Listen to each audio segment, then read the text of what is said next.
All right, can you hear me? Yes? Let's shut the doors. Can we shut the door to the auditorium, please? Okay. You're up here flying solo? Do you have any teammates here with you? Chase Ballard?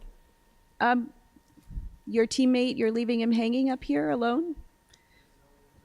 I would strongly suggest you come and join. Strongly suggest. Okay, so 2 minutes on how this is going to run. You have a timer box down here. Do you see it? Yeah. So it will flash yellow when you have 1 minute to go, and it will flash red when your time is up. You'll go through 2 cycles of that, one for the 7-minute presentation, one for the 6 minutes of Q&A. Please start by introducing yourselves to the team, to the judging panel, and we're ready to go when you are. You ready? Great. Good morning, I'm Michael Rosenberg. I'm Chase Ballard. So we're going to be talking to you for a few minutes today about Medicom. So as we all know, patient care goes far beyond the walls of hospitals, and so do these patients' medical images. So I'm going to give you a quick example that I hope serves as a point of reference as I start talking about technology and our model for doing business. Imagine a patient walks into the hospital with shortness of breath and a severe cough. The physician on staff orders that that patient get a CT scan of the chest. The radiologist returns a result that there are some nodules that need to be checked out, so the patient's referred out to an oncologist in the community. So that patient goes to the oncologist with a CD-ROM or a DVD-ROM in hand and devises a treatment plan with that oncologist. It includes radiation therapy, chemotherapy, the patient's in and out of the hospital for a couple of years. And it's compulsory that all the providers in this patient's continuum of care have access to that patient's complete medical imaging history. However, that's not the case. Images aren't accessible at each point of care. In 2008, Medicare estimates that they spent $10 billion on repeat imaging due to inaccessible data. The American College of Radiology suggests that 20% of cancer patients experience disease progression due to this practice of reimaging. The IT costs are soaring. By 2020, half of the world's global storage demand will be made up of medical images.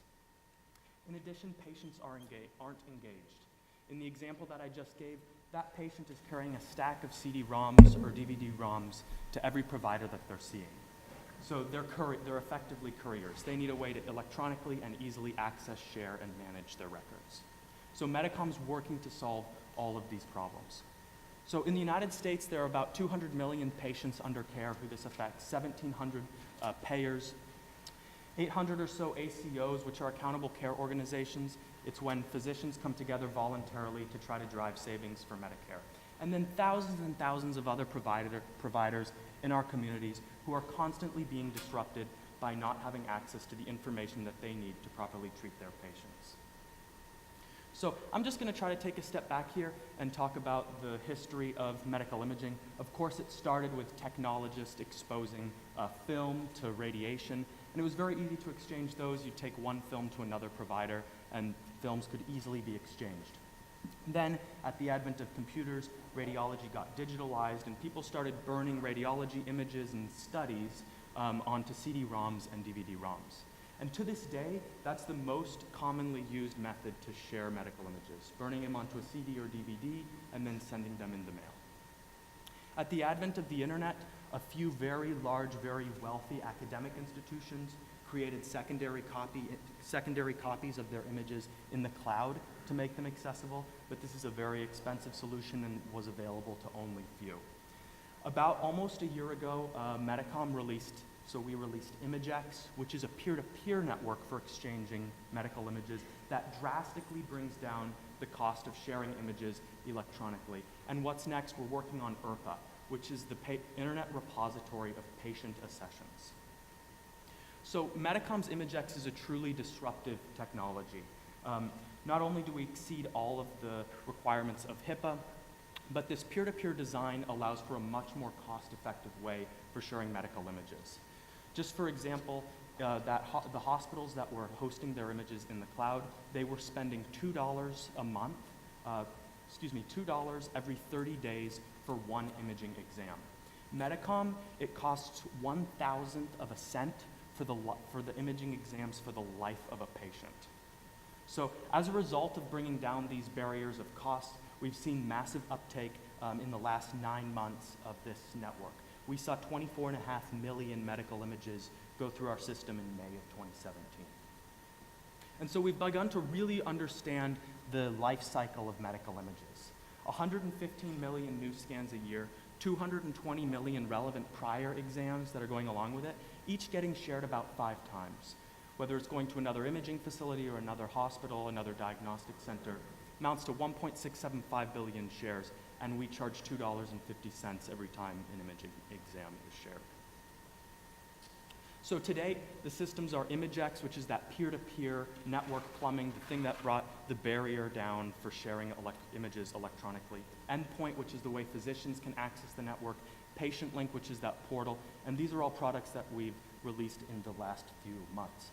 IRPA, which is under development, is basically a population-wide portal. So for imaging. So a case manager for a public or private payer can log in, search any patient that's in their population of care, view and access their complete medical imaging history. So over the last 6 months, we've been conducting an in-depth customer discovery process with IRPA. And we knew going into it that it's very easy to say to a case manager, look, you pay $2.50, you search a patient, you give them access to their images, you can deny an $1,100 scan. But one of the things that's been a huge surprise in the last couple of months working in the NAE coaching program has been that when a patient gets imaged, it's the clearest indicator that they're going to end up in the hospital. And right now, case managers that manage chronically ill patients for private and public payers, it takes them 5 days to find out if a patient's been imaged. So we're making a system so that they'll find out instantly that a patient's been imaged and have instant electronic access to those images, so that they can bring the patient out of the hospital and get them much higher value care in the community. So this means reducing hospital stays. There's really an unclear value for this, and it's a massive unclear value, and that's why our next steps are to start piloting with private and public payers. We've hand-selected 3 accountable care organizations and 1 state health information exchange that are going to help us develop value models for IRPA for public and private payers. And with that, we hope to release the product on a national scale in January of 2018. Thank you for your attention, and I look forward to your questions. All right.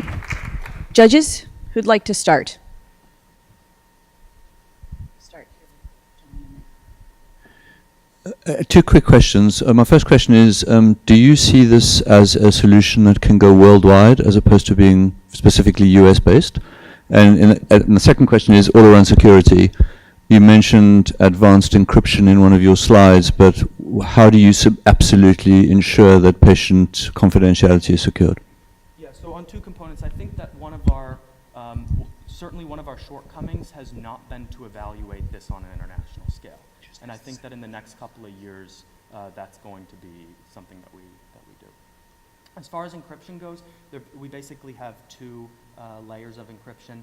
We're encrypting the actual data that's going through, so as it's coming off of these archives, PACS archives, picture archiving communication systems, we're using native 256 AES encryption. And then, once we negotiate that connection between the two peers, between the two archives, we're using 2048 DTLS encryption to encrypt the session. So not only are we encrypting the data, but we're also encrypting the session. One of the great things about what we're doing is that we're not actually holding any patient information on any of our servers. So we're just like acting like a phone operator. We're connecting the parties that need the information, but we're not actually storing anything on our archives. Next question. Al has decided to do. How about the cyber security? Yeah, so, and I think these questions are a bit related, but one of the biggest factors is that basically what we're doing is secure by design, because we're not making a second copy that may be vulnerable. For example, if you're hosting a lot of information in the cloud, let's say, and you're using a single key to encrypt that, that by design isn't secure. But since we're not holding anything and we're encrypting all the sessions that we negotiate and that we set up, it's by design and a secure system. Next question from our judges. So what sets this solution apart from other innovations that have been proposed in this area? Yeah, so I think, this is something where we can really come under the radar. A lot of, there are a lot of companies like IBM and Konica Minolta who are already in the space, who've invested billions of dollars in cloud architecture for their PACS systems. So hosting the picture archiving and communication systems, the databases that are holding all the medical images. So this is something where we can really come under the radar because, if somebody at one of those organizations says, we've invested billions of dollars in the cloud architecture for these archives, but we want to ditch that for sharing images electronically amongst these archives, I think it would sort of be disregarded. So that's the first component of it. And the second component of it is that we have been granted US patents for the architecture of the peer-to-peer network. Yeah. Thanks. I'm curious, it kind of goes back to that last question. Most of your competitors would have an incredible installed base as it relates to the hospital networks that they work with. And you're trying to be a disruptor to that. And so what is it that you think is going to motivate the customer, to move away from this very large installed base that they probably have a relationship with other companies? So a great example of this is Nuance. They have their most popular software is something called PowerScribe, and they're installed in the majority of US hospitals. And they have a solution for sharing medical images. I think there are two major components to consider. The first is that their solutions are very, very expensive, and so a lot of facilities will say it's just more cost effective to just send the CD in the mail. And so this isn't something that we need to do. But I think the second big part of this, and this is why we're looking at having the ACOs and the payers be really our driving force here, is something called steerage. And so basically the ACOs and the payers and the private payers can say, we're going to raise your copay, aka you're going to be able to collect less on your scans if you don't give us access to your imaging data. The trouble is, if our competitors go to these payers, as they have, to try to get them to host the data, you're talking about petabytes of information, and it's extremely expensive for the payers to do that. And so the payers don't really have an option but to look at a more federated model. We're the only ones out there looking at a federated model for this. So I think that it's really going to come up to the payers, the health information exchanges, Medicare to say, this is something that you need to do, or we're going to raise your copay because we don't want patients coming to you unless we can access the data. So I think that's what's really going to force the larger hospital systems. But that being said, we have the pleasure to serve Vision 22 and Vision 4 now on ImageX for the VA hospital systems, and they've been approached by Nuance, IBM, and they've failed the security reviews due to this concern that they have of hosting the images in the cloud. This is the last question.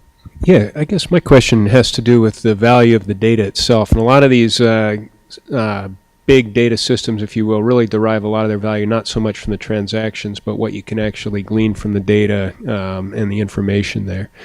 how does your peer-to-peer system deal with the fact that you don't have aggregated data across all the providers? Yeah, so any particular researcher or someone who's searching our system could have access to massive amounts of data and collect it from our system.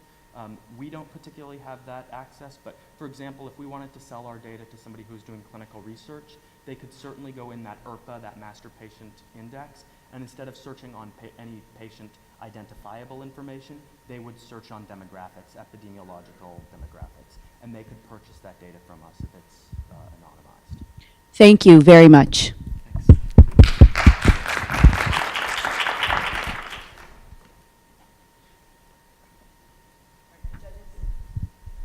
You have a few minutes.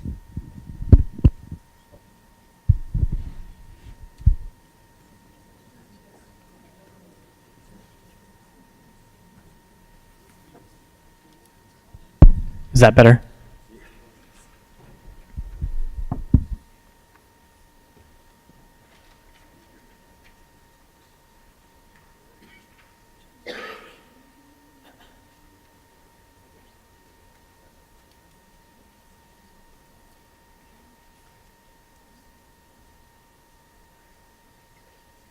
Come on up.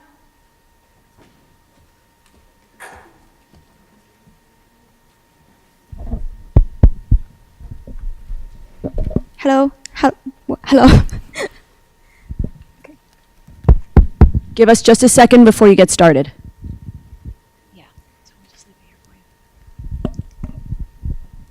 Okay, while our judges get set up, I'm going to help you get set up too. See this box?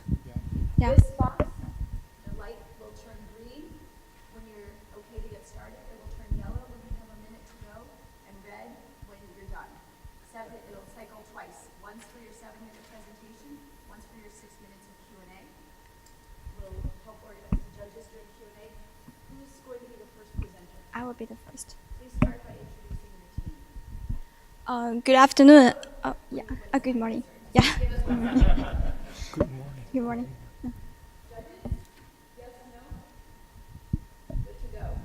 Okay, good morning, dear judges. We are a team from Beijing University, and my name is Xu Yudi. I'm Guo Chufan.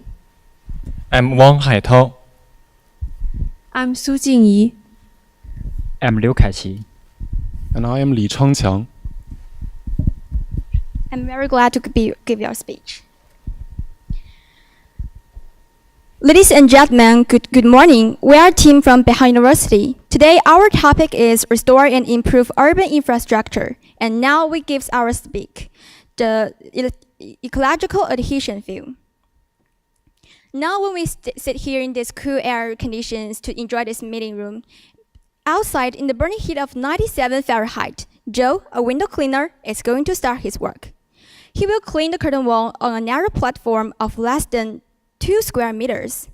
On the other side of city, Hannah, a sorting worker, is overwhelmed with more than 10,000 packages to sort out.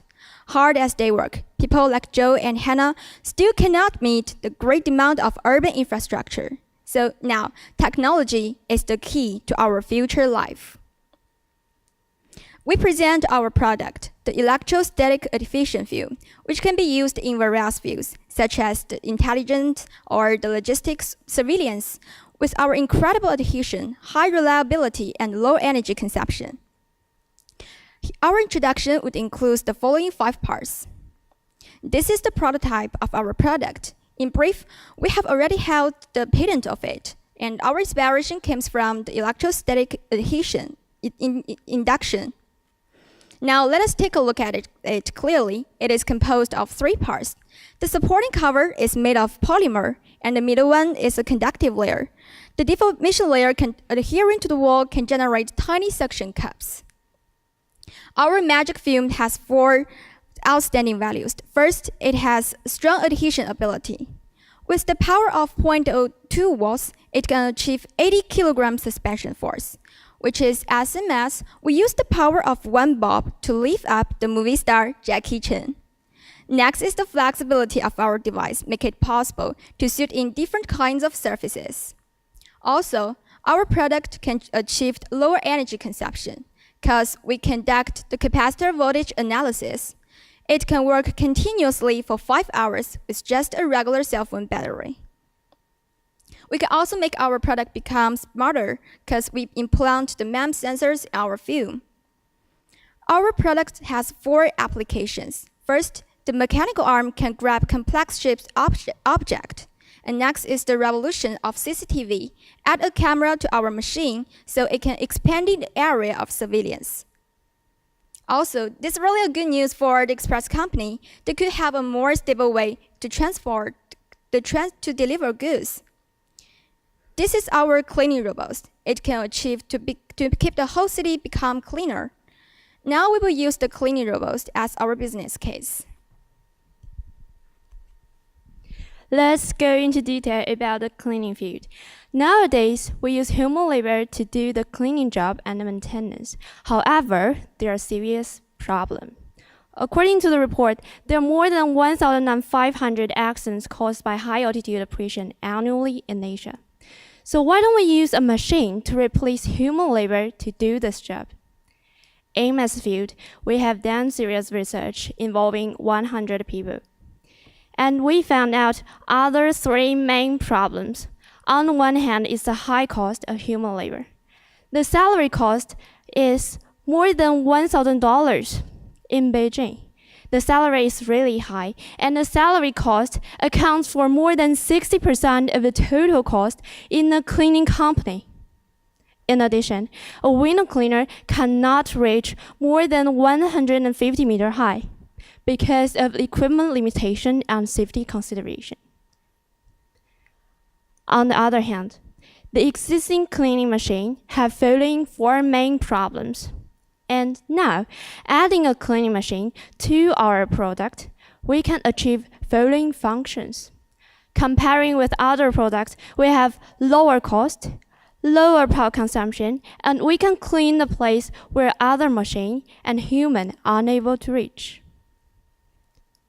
According to our research in this market, there will be more and more high buildings in the future. Also, in 2016, China alone has more than 600 million square meter outer wall needs cleaning.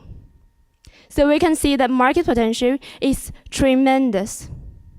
We use B2B and B2C business mode to sell our product. Also, these 3 are our main customers.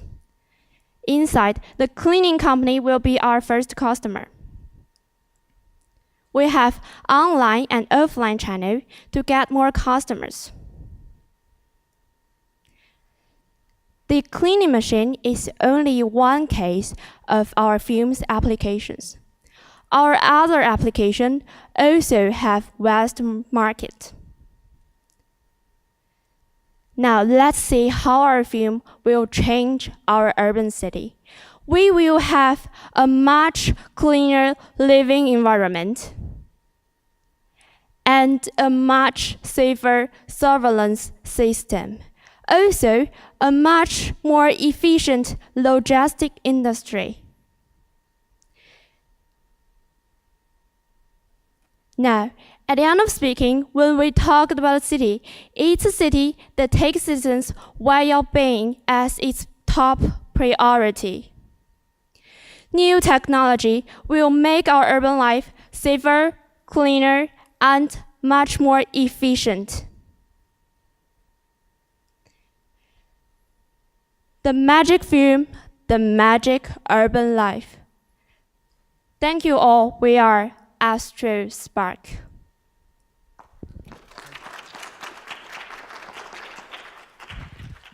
Judges, who'd like to start?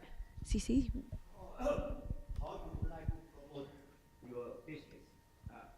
Have you considered the business model? It is B2B or B2C or both? Both. Could you add some details to that? How you would like to promote this? We have established a company which mainly now cooperates with the do you know Shunfeng Express? Yeah. We are cooperating with them to help them build a smart logistic panel that can logistic goods automatically, and we are now selling the cleaning robot to the cleaning companies such as just clean the skyscrapers in Beijing. I have a question regarding the window cleaners. What I didn't really see in your presentation when it comes to productivity, like how does your product compare to the competitors' products or just a human when it comes to productivity and how quickly it can clean a building? Yes, we have comparison to the competitors, and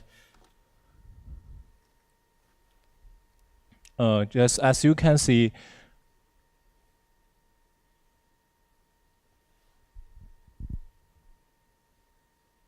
just a minute.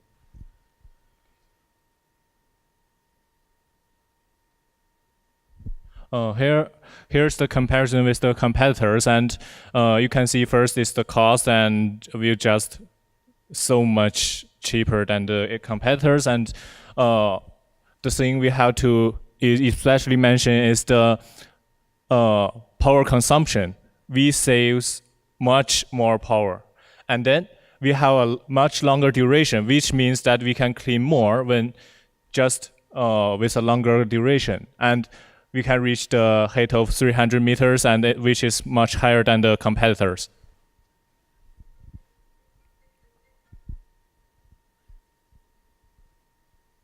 Question, John? I had a question about the technology. Thank you for showing us the picture. It's really interesting. What do you think the key differentiator is in the technology you've built? What is it? The material? Is it the way you put it together? What is really different about your product?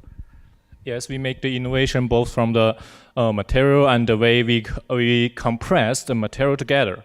The material is just is based on 3 layers, as we have just said. The conductor layer, we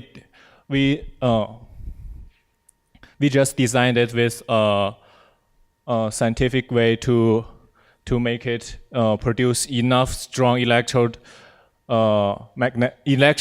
static field, and then we use the electrostatic field to make the deformation layer to have the tiny suction plates.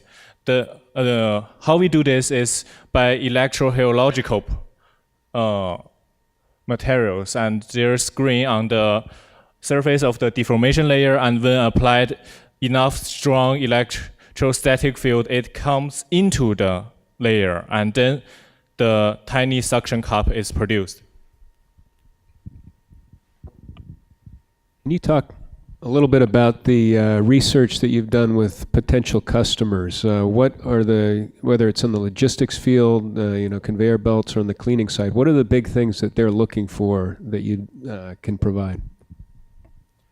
First, they are looking for the flexibility. They say that there are some places that human cannot reach, just like very complex outside the building, and sometimes the cost is very high, and they need some robot to help them do the work instead of man, and that's what they are looking for, and we just find it out and present it to you.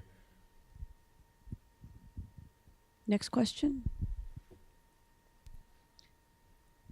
Are you concerned at all about safety from a indemnification aspect? I mean, as you portray it, it's an untethered robot climbing up the side of a building in an urban environment. How are you providing for some kind of safe, what's the backup to this thing so it doesn't fall off a building and kill somebody?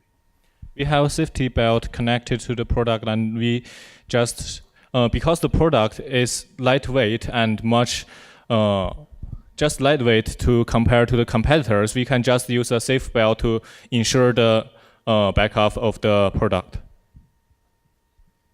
We have time for one more question, judges.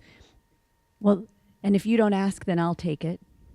Oh, good. Okay. So could you walk us through your prototype? You've been patiently holding it. Could you give us a quick tour of your prototype? Well, that's just a pity. Our product, when it comes through the customs just roughly treat it and break it.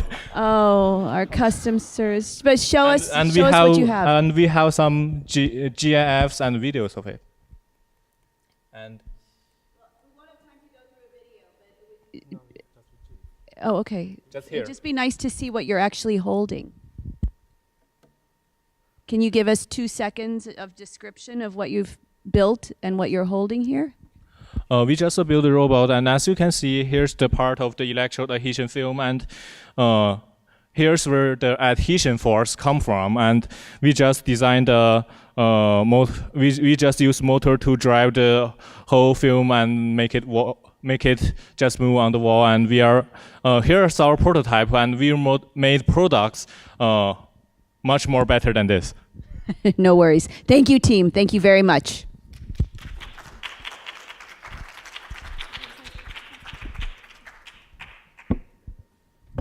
Team?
Yep. Hello. Yep.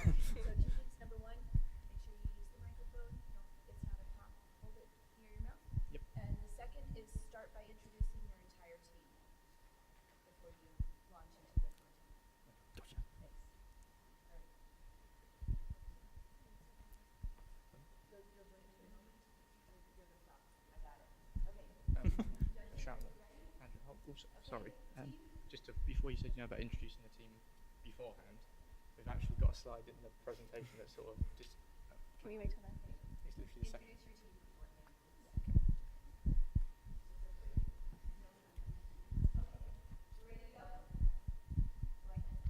So we are Bournemouth University, and we have Sean, a design engineer, myself, George, another design engineer, Sam and Michael, product designers, Andrew, the industrial designer, and Jess from animation. Around the globe, 66 million people do not have access to a safe and clean water source. More Water is here to aid this, in accordance with the Sustainability Goals 6 and the National Academy of Engineering's Clean Water Challenge. Our team of 6 drew upon our broad range of majors to apply a multidisciplinary approach to the development of our product. Designed in accordance with Sphere standards for household consumption needs, the More Water Purifier will provide potable water to the largest range of people possible, while targeting their specific needs and minimizing cost. Our unique modular approach uses varying technologies, each catering to different contaminants. Where other products have a one-size-fits-all approach to water filtration, our purifier is easily tailored to different water sources in different areas. The unique combination of contaminants in an area's water source are identified, and the appropriate modules to counter these are selected. This provides cost efficiency and ensures the consumer is using a product that meets their specific needs. These factors come together to provide a product suitable for mass, but tailored distribution. To evidence the adaptability of our product to varying markets, we invite you to see its potential in Karail, Bangladesh. So there's a complex water market with numerous players in Dhaka, Bangladesh, where the Karail slum is bordered on 3 edges by Lake Gulshan, as you can see on this map. Resultantly, this area is subject to heavy flooding and faces inundation 60 days of the year. The government-run Dhaka Wasa provides year-round water to the whole city, including Karail. The water is cleaned and then distributed in a pipe network. However, due to poor infrastructure, floodwater seeps into the piping, contaminating the purified water. While alternative potable water sources exist, such as jarred water in markets, the Oxfam vending machine, and illegal suppliers, Dwassa remains the most popular and most cheap. It's also often drunk despite contamination during flooding. So our product is uniquely suited to this environment. The Dwassa supply is contaminated with bacteria, viruses, protozoa, and arsenic, which the More Water Purifier can filter in the homes of those affected. One filter caters to a whole family's needs and allows the cheapest and most popular water source to be used. This provided the base on which we sought to identify our stakeholders' needs and how these could drive the development of our product. So government-run Dwassa loses revenue as consumers turn to alternate sources during flooding. Our product therefore provides them with financial incentive to support us, as it allows their water source to be used year-round. There's also a ward councillor working for the Dhaka North City Corporation who has a social and constitutional obligation to provide clean water to the inhabitants of Creil. Therefore, this is a good point of collaboration. Oxfam's water vending machine, while effective, supplies only 1% of the population with water. So our product allows them to develop a sustainable approach and avoid expensive emergency aid relief. A PCMA report showed there was a really resilient water market system, so vendors and others should adapt well to our new product. And finally, the More Water Purifier will particularly help those in the most desperate need, in 30% bottom income range, earning less than 9,000 takas a month and living on low-lying land near the lakeshore. So this gives us, NGOs, and the Ward Councillor an initial target market of 1,000 households. In line with the contaminants in Creil, the Creil filter is made of 4 modules to filter arsenic, bacteria, viruses, and protozoa. First, the water is passed through a granular filter to remove sediment and large contaminants. Module 2 provides a simple approach, iron-impregnated activated carbon. This allows for the removal of not only arsenic, but also organic chemicals and improves taste. Module 3 is a stainless steel microfilter, which removes silts, clays, cryptosporidium cysts, algae, and the remaining bacteria and viruses. The rest of these are rendered inactive by the UVC LED in the final stage. The water leaving this module is then safely stored in a tank. We applied the same approach to other geographical areas, conducting detailed research and selecting the appropriate modules for this environment. For peri-urban Harare, this filter was developed to target copper sulfate, rust, sewage contamination, and bacteria, viruses, and protozoa using 5 modules. We did the same for the island country of Haiti. This was a more complex purification system, which uses reverse osmosis and caters to heavy sediment, brackish water, lead and chromium, and human and animal waste. Right? So, where do we go from here? Our roadmap is split into 4 major sections running simultaneously. Our initial funding will be gained from this competition, which will allow us to develop a working prototype. Right here we have a 0.6 scale model that works just a little bit. Partnering with hardware accelerators will allow us to get business insight and advice when it comes to our actual product. During this time, we'll be running pre-production. This will involve improving the design and developing molds and assemblies to reduce the cost and material use. Through this, we aim to secure funds through corporate responsibility programs, government grants, and NGOs, and maybe even a crowdfund. Once we've done this, our purifier and water system will be externally certified to appeal to all the consumers. With our NGO help, we will run a pre-order service to minimize the storage during this time. 2019 is when we plan to do our initial release. During this time, we'll be self-sufficient. With feedback from NGOs in the field, we will gain information on how the product works to optimize it into the future. With this, we'll expand into new models and new target areas. We used our contracts in the aid sector to guide the development of our product, fulfilling market gaps and finding out problems with existing solutions. From this positive feedback, we believe we have a firm base to launch our product into the humanitarian market. At a unit cost of $107, a mouldings cost of $81,605, and a selling point of $160, we will break even at 1,540 units. A competitor product, the Slingshot Water Purifier, cost $2,000 per unit and went into partnership with Coca-Cola. We similarly hope to investigate corporate ventures such as this. And on behalf of the communities, leaving our NGO partners to run the lower running costs, as recommended to us by Ben Mountfield, a humanitarian expert. We would like to thank the above people for their time and effort, and we welcome any questions that you may have. Thank you. Thank you. Al, do you want to start?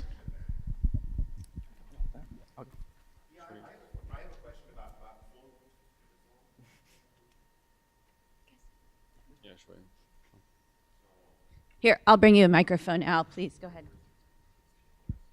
Here you go. Okay, it's on. I have a question about flow rate and power requirements. I noticed one of the stack segments was an osmosis unit. It looked like it's a bicycle, but it was chopped off the edge of the screen. Can you tell me more about how you power some of the segments? And I would suspect that the natural gravity-fed flow rate would be fairly low. What's the flow rate you can get through a typical stack, maybe, or the range? As of yet, without proper testing, we can't actually do the full complete testing of the reverse osmosis unit. But I mean, for example, with that, we discovered that using a bicycle pump, you can actually generate enough air pressure on top of the water to get the system working. So, I mean, that's something which we couldn't prototype properly yet. So we've been having to wait until we could do further development for that. I mean, we try and do it manual because we don't have, I mean, you can't incorporate a pump because that's manual parts and it just increases the difficulty in that. But flow rates in general? Flow rates in general, again, it's with a lot of testing which we haven't been able to do yet because it's with the type of prototype we have, we don't have full size, we don't have laboratory testing yet, and that's all something which we would like to be doing by winning this and being able to create a proper working prototype and more testing. However, we've looked at competing products which also use gravity, and they work fine and their flow rates are right. Mike, is there the slide on competing products? And we looked at their flow rates. They have less modules, but their flow rate is sufficient for users, and users use them happily. So I think there's flow rate here, you can see. I mean, it does depend on the module, because we're first developing our Corral filter, which doesn't use reverse osmosis. That's more of our future plan. At the moment, this one's actually just a microfilter with a 1 micrometer filtration, which we've actually got working at the moment, that one stage. Next question. I think it's on, yes. So we've seen a couple of different configurations in terms of modules assembled for different use cases. Is there a limit to how many of the filters you've identified that can be used simultaneously? And then are there any additional filters, other toxins, other impurities you've identified that you have not yet developed a modular filter for that you mentioned one, are there others that you have as well? At the moment, we've got a limited selection, and we're trying to create a platform for emerging technologies. I mean, recently in the last year, we've seen quite a lot of new technologies which are different from the existing. Like filters, we've got our, ionic exchange resin, which can be used for heavy metals and such, but it's a consumable. But recently, using things like reverse osmosis, we can actually counter that because it's a mechanical system where it can be reused. So I mean, as more technology becomes available, we can actually use this and bring it into our product as a platform. Because I mean, we've seen a lot of research which just hasn't got a platform yet, and we would like to be able to license that kind of technology to use in this in the future. Just to add to that, I'm not sure how many of you have seen recently that graphene has become up on the market for filtering salt water from pure water sources. Obviously, as a main base for this, we're targeting an area that is, for 60 days of the year, is inundated with dirty water. But another possibility would be exporting it to crisis zones. As a current, we have large quantities of water being shipped out in, say, tsunamis or heavy flooding or dense areas of contaminated water being moved around the country's landscape. So what we could do by adding maybe a graphene filter in the instance of tsunami as a rapid response unit, the water will be there, but obviously it's been contaminated by salt and also the bad bacteria and sediments from the land. So by adding a filter on top, as you say, new filters as they come available in our test, as Sean said, we will be able to add these on and use it almost as a relief system, as well as a permanent source for the community for all year, 60 days, 100 days, however many days they require it for. What is the model for actually selling this? Is it going to NGOs primarily? Are you actually going to sell it through the water distribution company? Who's actually going to purchase this and install it? And a follow-up on that, what about the life cycle costs? If many of these are consumables, have you looked at what the total cost of ownership is going to be for, say, an individual or a family?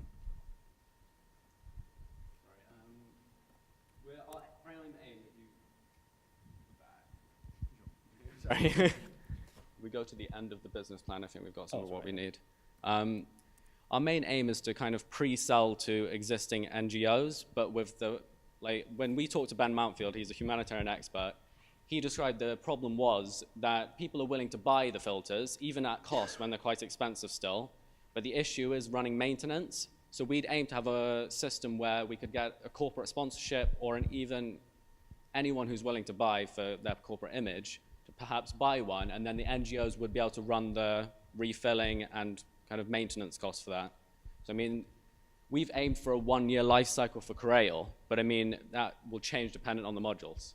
We've also talked to people in the WASH sector in UNICEF, and they've actually said that this deals with a lot of the issues they have with current point-of-use filters, and so they'd be interested in seeing what we've developed and developing it with us in the future. So that would be a good point of entry into the market. And it also, because it's easily adaptable to different areas, it's more attractive to them, as they don't have to purchase several different things for different places, and it's readily available when they need them. So, Thank you, guys. thank you.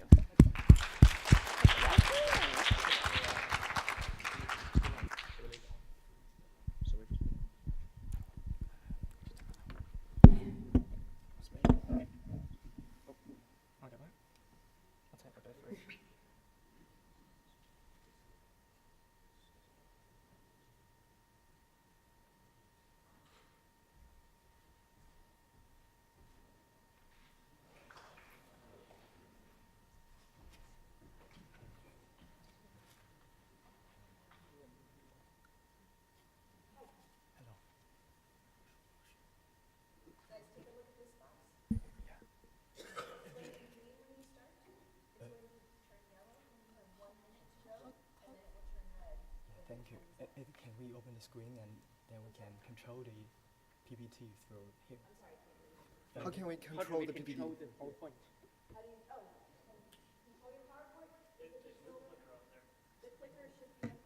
Is this one? Yeah. Try right now. Try to advance one slide right now. Perfect. Okay, who's the first speaker? Yeah. So make sure that everyone, that you introduce your team before you get started. Okay, introduce the members of your team. Okay? Just say who's who. Okay. Judges, ready, not ready? Thumbs up, you have lots of thumbs up. You guys ready? Yes. Honorable judges, ladies and gentlemen, my name is Jackson. It's a great honor to introduce our team Share from Peking University, China. And here is our team members. Okay, honorable judges, my name is Frank, and my major is Energy and Resources Engineering, and I'm in charge of operations. Honorable judges, my name is Xi Xia. I am major in aerospace engineering, and I'm a project manager. Honorable judges, my name is Chen Kuang, and my major is industrial engineering and management, and I'm in charge of the software engineering of the team. Please, thanks. Honorable judges, my name is Yang Jingyu. I major in mechanical engineering, and I'm the designer. Thank you. Thank you. So have you ever thought of this question? What might happen if we combine room with the idea of share? The answer is Airbnb, the very famous home sharing corporation. So what might happen if we combine bikes with the idea of share? The answer is OVO, the Chinese startup team from Peking University, which is now valued over $3 billion US. So could you imagine what chemical changes will take place when it comes to air purifiers and the idea of share? Today, I'm very excited to explain our answer, share, S-H-A-I-R. We provide sharing air purifiers for schools to help reduce the indoor air pollution. So here comes another question. Why air purifiers are needed? That is because air pollution has become a global issue. Nearly half of the world's population live in cities with unsafe air quality. Air pollution, especially the indoor air pollution, can cause severe health problems, especially for children. We choose schools, especially primary and public schools, as our customer segmentation because most public schools don't have air purifiers. It is estimated that less than 1% of schools in China are equipped with air purifiers. But students spend most of the time studying at school, so air purifiers are in urgent need. In order to find out the pain spots, we spent 12 weeks sending out over 1,000 questionnaires and talked to headmasters, teachers, parents, students to find out what they really need. And we found out that the limited budget of public schools and the high price of air purifiers is the most important pain spot. Besides, central control is needed in public schools, while traditional air purifiers can only be controlled separately. Classes cover large space, but homemade air purifiers are only designed for small space. What's more, classes require a quiet environment, but traditional air purifiers make large noises when air purifying. Just as I mentioned before, we want to offer sharing air purifiers for schools to help reduce the indoor air pollution. But how can we manage to do this if they can't afford a budget? Sharing is our solution. And we decide to provide air purifiers to schools for free. The air purifiers are connected to our SaaS system through the narrowband Internet of Things technology, so that the central control can thus be realized. Well, that may solve the problem for schools, but how can we make money? Actually, parents need to download an app, and they need to gain using hours of our purifiers for their kids through this app. From the picture, you can see that if they click certain button on the screen, they can add a 30-minute using time to our air purifier by watching an ad for 5 seconds. This means that if 16 parents watch an ad for 5 seconds a day, and then the whole class can enjoy fresh air. In addition to adding using hours, parents can also learn their students' homework and other school notice through our app.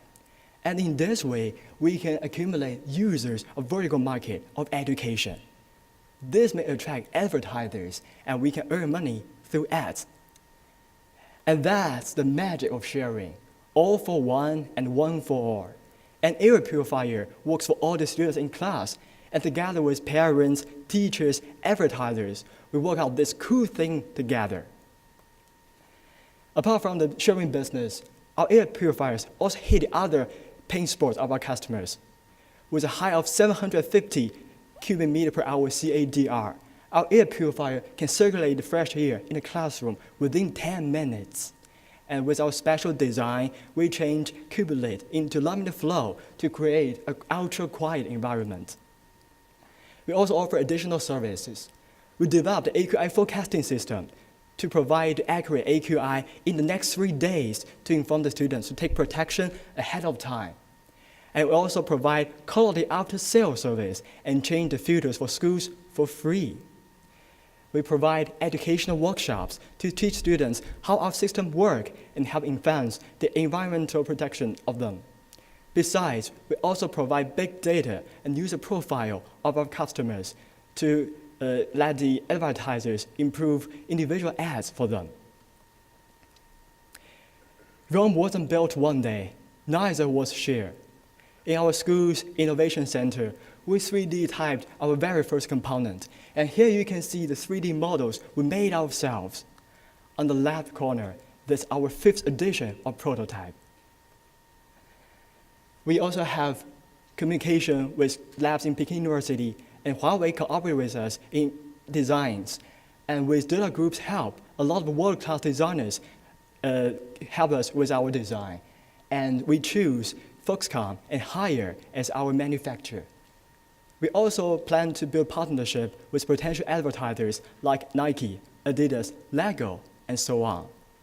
And this is our business canvas. In the future, We plan to build 10 demonstrative classes schools in China by the end of 2017. And by the end of 2020, we plan to equip 20% of primary and middle schools in China and influence 32 million students. In the long run, we want to export our purifiers to other countries like India, Pakistan, South Africa, influencing over 1 billion students all over the world. Thanks to our team members, with their hard work and intelligence, we finally worked out all these things together. And this is the idea and story I'll share. Thank you.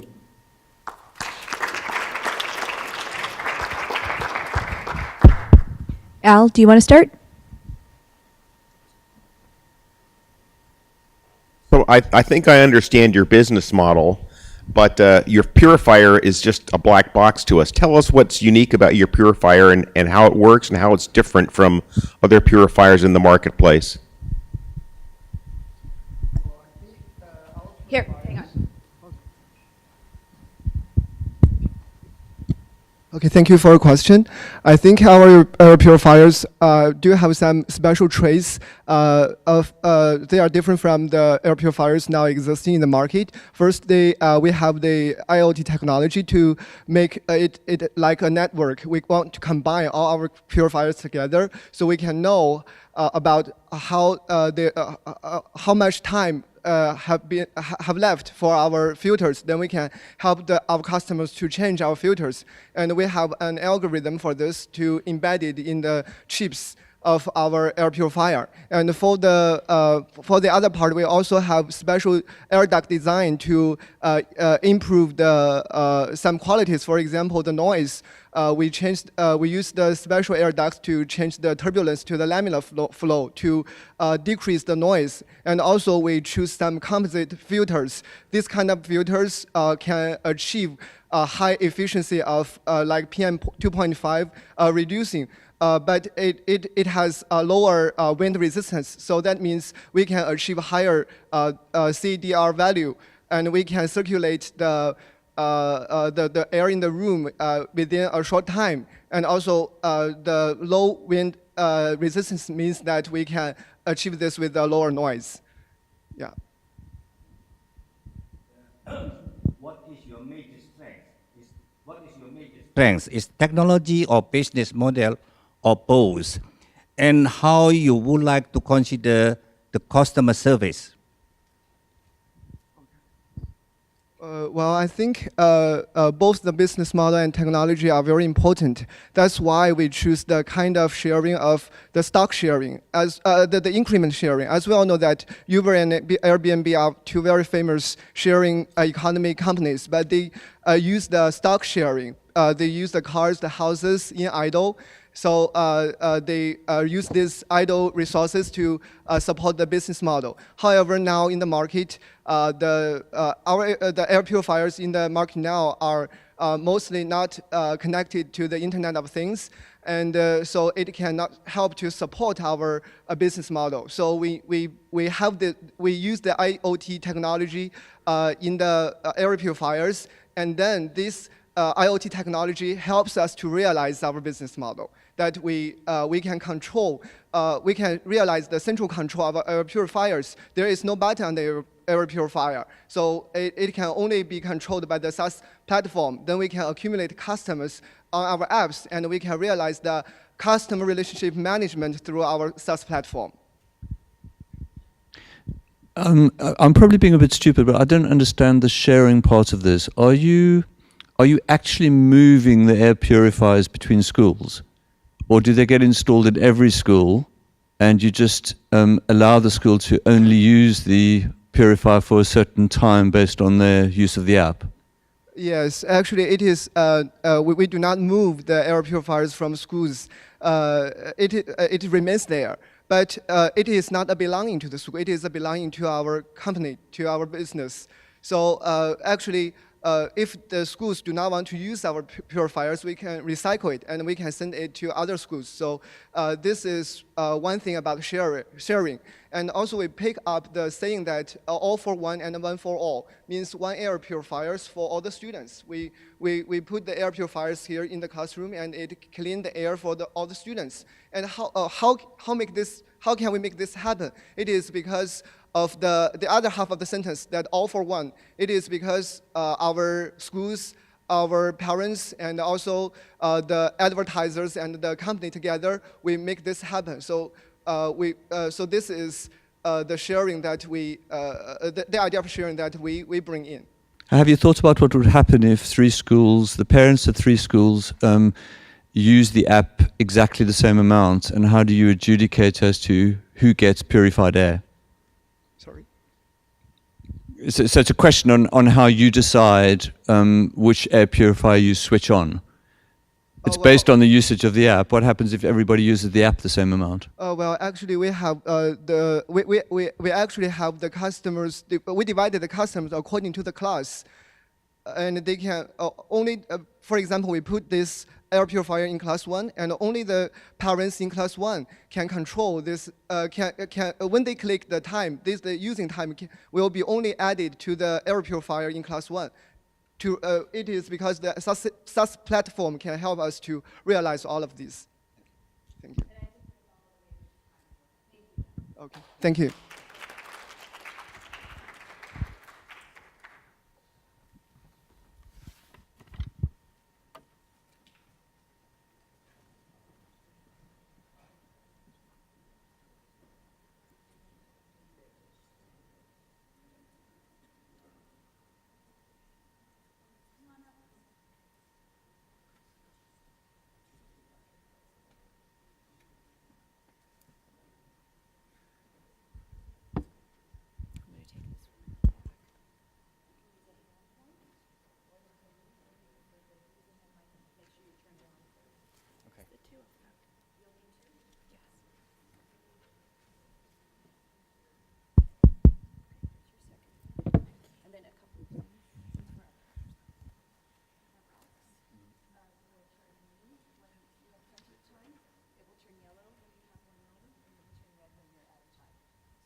Good morning. We are Mediho from the University of Hull in the UK. We are a not-for-profit organisation with a personalised solution for each pelvic girdle pain sufferer to reduce pain and increase quality of life. Pelvic girdle pain, also known as PGP or SPD, is an excruciating condition. Rather than us explaining what having PGP feels like, let us introduce you to Fiona and Nathaniel Brown. Fiona suffered from PGP during both of her pregnancies.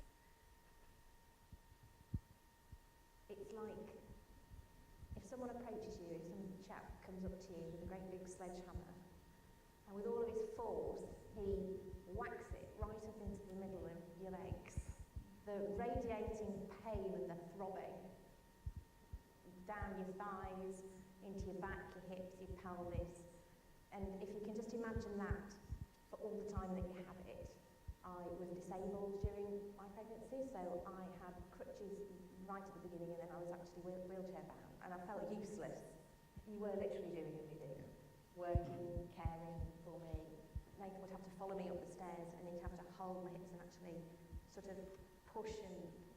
So it took me at least 10 months to walk a very short distance, I would say less than 100 metres. I rang the consultant to tell him that I was pregnant before I'd even taken the test, because I knew, because the pain would come back within a matter of weeks. When we'd originally started out thinking of how many children we wanted, we certainly hadn't thought we would limit it to 2. As we can see, pelvic girdle pain affects not only the sufferer, but their entire family. Unfortunately, Fiona and Nathaniel are far from alone in their experiences. This is a global issue affecting 20% of women in the developed world, but 50% of women in the developing world.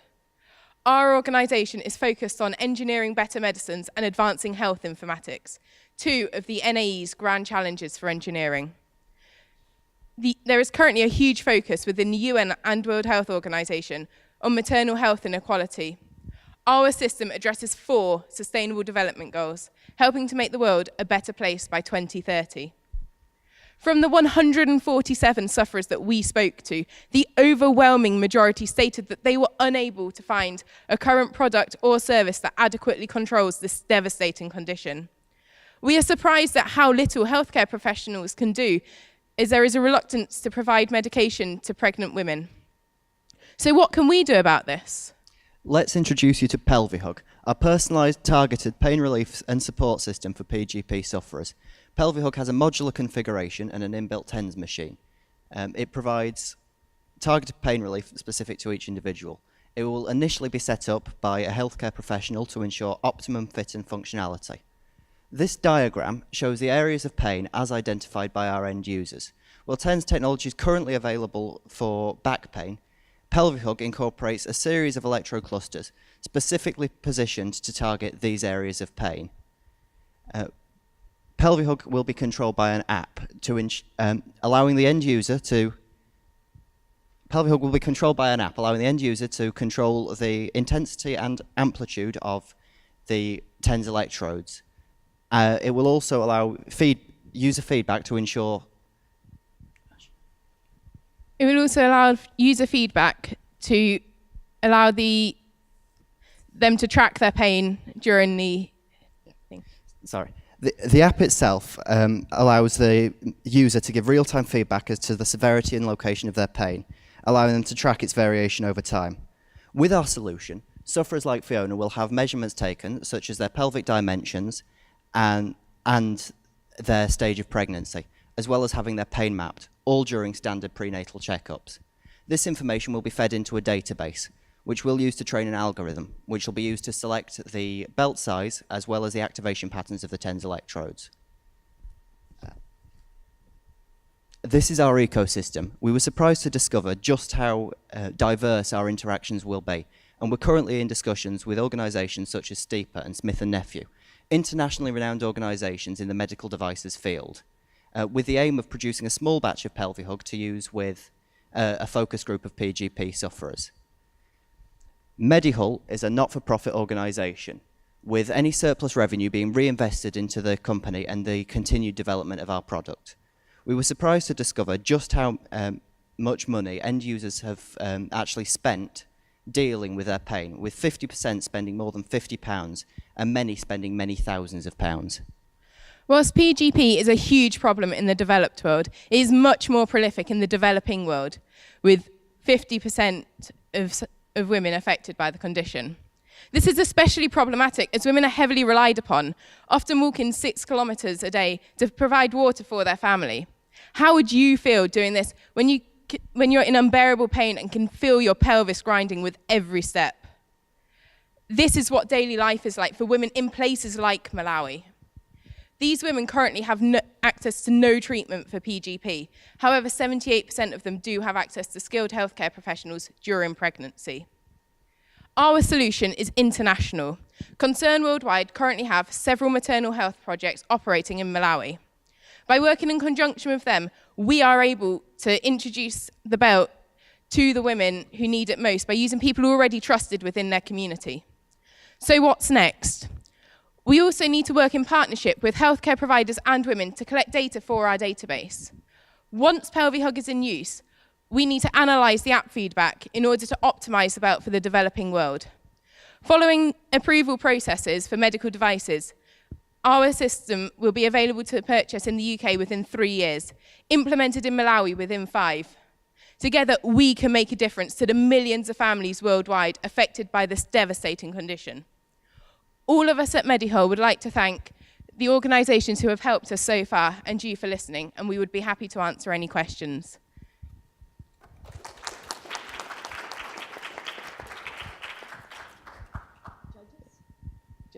for Imogen to come down and controlling the slides. Sorry. Can you give us a little bit more information on the funding aspects, particularly in the developing world, and how you plan to get that funding to implement this? Well, we've been in contact with. We've been in contact with Concern Worldwide in Malawi, and they currently have a lot of a number of medical projects that are being done right there. So we wanted you were going to work in conjunction with them.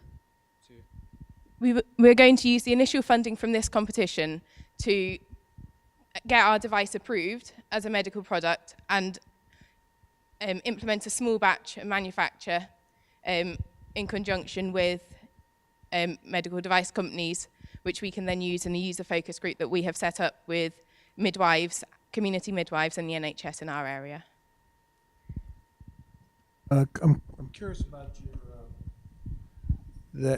the technology itself. Could you talk a little bit more about that? What makes it unique compared to other belts that already exist, and what makes yours so special? Why is it different? Ours is unique because it's customizable. It's specific to each individual. So it's modular, consisting of a back and some side components. So we use the algorithm to figure out which components are required and fit it to each individual. It also incorporates this TENS technology. It's got far more TENS pads than current TENS devices. But these are also customizable in their use. So you use either an app or a small button on the belt to select the activation patterns, depending on the area, to the type of pain you're feeling at the time. Do you have clinical feedback that TENS helps in these particular cases of pain? There is several papers that have research that's been done into using TENS during pregnancy, all of which have said that it's safe to use, and as long as they're in the correct positions, it's perfectly fine. Does it help the pain? Yeah, there's lots of research into TENS and how it helps. We've also spoken to a number of medical professionals who've suggested that our solution would be very helpful. Can you tell us what regulatory requirements you might have to take this to the marketplace? For example, in the U.S., there's the Food and Drug Administration. Many countries have such things. And if a country has that, what's your plan to get the regulatory approvals? So initially, we are planning to roll this out in the UK. Our device is a Class 2A medical device, which means that we have to go through MHRA approval processes, which will take approximately 2 years. So those approval processes include CE marking and getting the paperwork together to get it approved to say it's safe for use. Once those have been done, we are able to roll out the belt across the UK, and then when we take it to the US, we will get approval by the FDA. These microphones always take a second. So the first case we saw in the opening of the presentation was a very severe case. Now, have you guys done any analysis in terms of, are there certain edge cases where this would not be a useful device, or is it something that addresses entirely across the board for this condition? That's something that we'd be looking at through the testing process. But we think that given the customization capacity of the thing, yeah, it would help in the vast majority of cases.